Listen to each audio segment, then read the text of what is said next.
Yang juga jadi sorotan, saudara, polisi memeriksa pengusaha Alex Tirta Jumat kemarin untuk kasus dugaan pemerasan ex-Menteri Pertanian Syahrul Yassin Limpo oleh pimpinan KPK.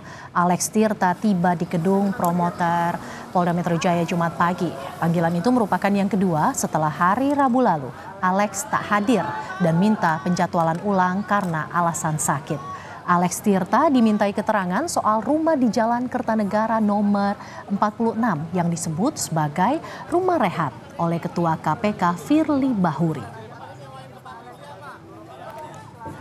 Perkembangan informasi soal dugaan pemerasan terhadap mantan Menteri Pertanian Syahrul Yassin Limpo akan disampaikan oleh jurnalis Kompas TV Asri Gunawan yang saat ini berada di Polda Metro Jaya.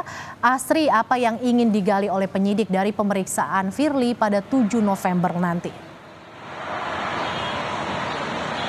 Tidak menutup kemungkinan pada 7 November mendatang penyidik Polda Metro Jaya akan mengkonfrontir hasil pemeriksaan Alex Tirta kemarin yang mana diperiksa selama 12 jam dengan 19 pertanyaan kepada Ketua KPK Firly Bahuri yang akan diperiksa pada hari Selasa nanti begitu. Karena kalau kita lihat apa yang ditanyakan penyidik kepada Alex Tirta ini seputar rumah rehat Firly Bahuri atau rumah yang disewa Firly Bahuri di kawasan Kertanegara, Jakarta Selatan. Ini ada kaitannya tentunya dengan kasus dugaan pemerasan dan gratifikasi terhadap mantan Syahrul Yassin Limpo.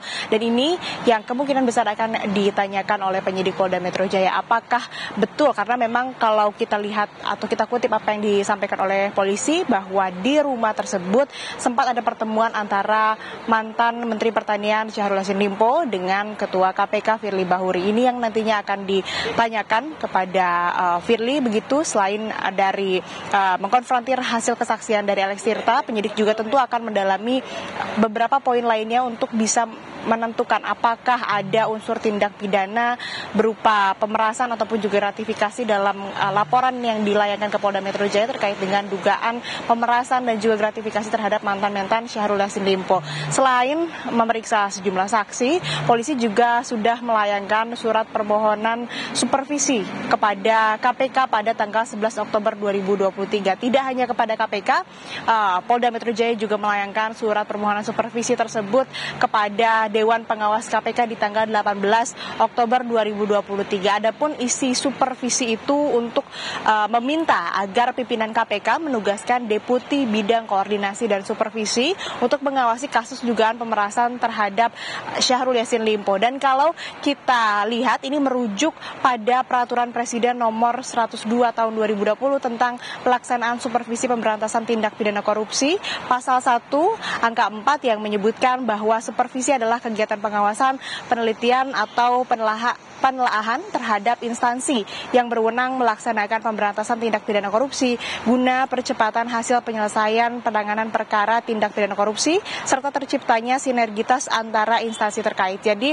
yang diupayakan oleh Polda Metro Jaya adalah membangun sinergitas antara Polda Metro Jaya dengan KPK dalam mengusut kasus dugaan pemerasan dan gratifikasi oleh pimpinan KPK terhadap mantan Syahrul Yassin Limpo. Namun dari KPK sendiri melalui Wakil Ketua KPK Nurul Gufron mengatakan bahwa masih mempertimbangkan surat supervisi tersebut dan belum menentukan sikap apakah perlu atau tidak dilakukan supervisi tersebut, dan baru dijawab pada tanggal 3 November kemarin bahwa disebutkan di sana bahwa KPK ini akan menindaklanjuti untuk kemudian menentukan langkahnya apakah diperlukan supervisi atau tidak. Merci.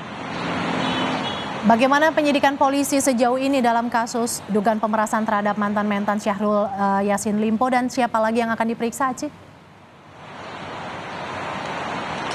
Sejauh ini Polda Metro Jaya telah memeriksa 72 saksi terkait dengan kasus dugaan pemerasan dan gratifikasi terhadap mantan Syahrul Yassin Limpo.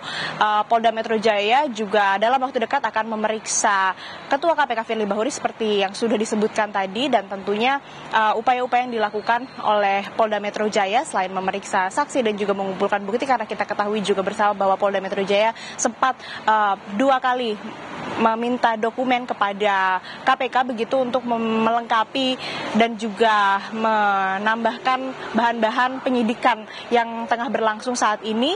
Lalu Polda Metro Jaya dalam waktu dekat juga akan melakukan gelar perkara untuk menentukan tersangka dalam kasus ini. Meski saat ini statusnya sudah penyidikan, tapi memang belum ada tersangka yang ditetapkan. Sehingga ini yang memang masih dinanti Mercy dan saudara, siapa tersangka yang akan ditetapkan oleh Polda Metro Jaya terkait dengan kasus dugaan pemerasan oleh pimpinan KPK terhadap mantan Mentan Syahrul Yassin Limpo. Mercy.